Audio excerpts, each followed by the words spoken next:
Listen up. We need guard dogs, something vicious, something that'll make those meddling adventurers think twice about poking around in my treasure room. How about this, my lord? Not that kind of dog. I said vicious. More heads, more teeth. This? That's ridiculous. Too many heads. How about this, my lord? Yes, that's it. Perfect.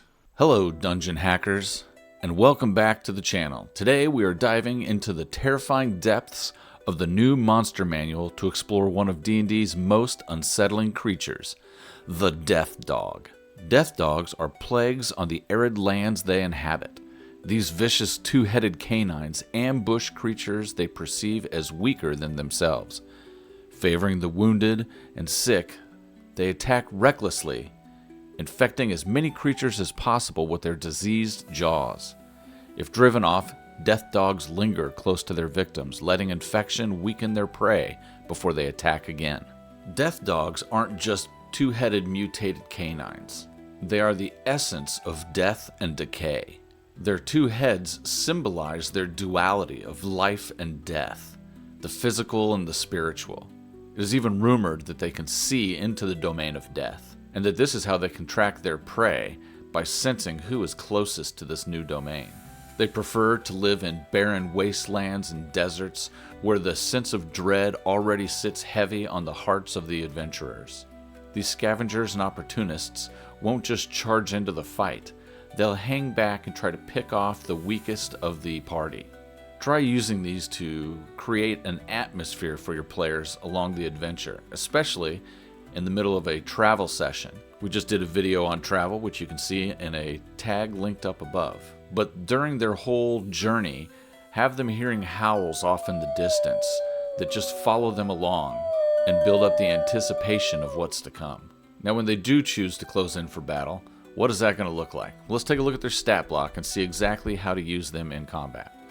You can see that they have a relatively low AC of 12 and just 39 hit points, but a speed of 40, which is a little bit above average. In the past, their two heads gave them advantage on the blinded, charmed, deafened, frightened, stunned, and unconscious status effects, but that's been simplified to just straight immunity. So you cannot blind, charm, deafen, frighten, or stun these monsters. You can also see that they have 120 foot of dark vision. In a previous video we did on the dire warg, we discussed how most of the player species don't have 120 feet of dark vision. So since most of the players aren't going to have 120 foot of dark vision, the death dogs can stay out of the party's line of sight and track the party, waiting for the perfect opportunity to attack.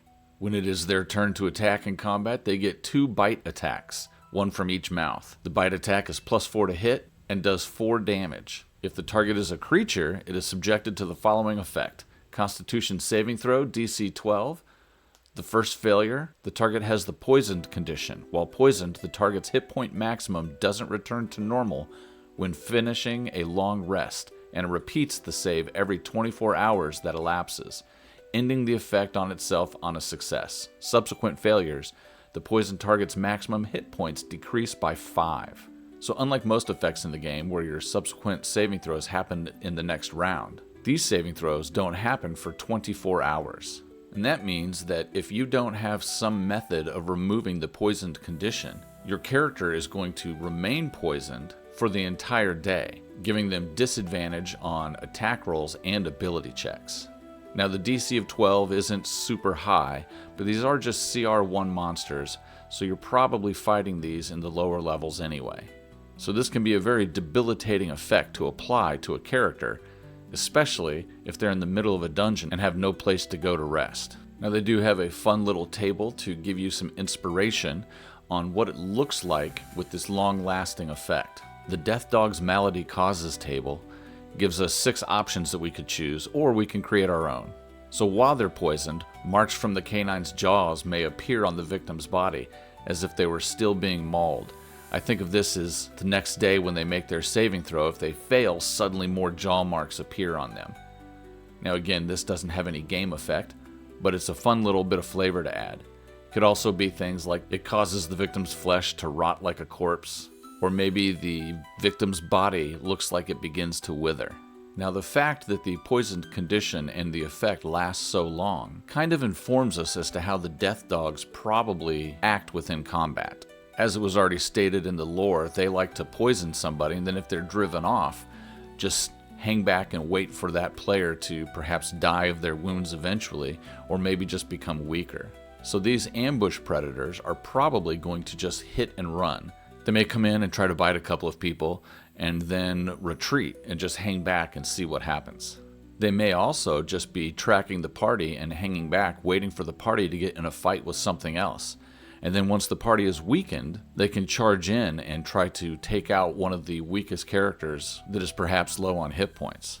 So how can the players fight back against these death dogs?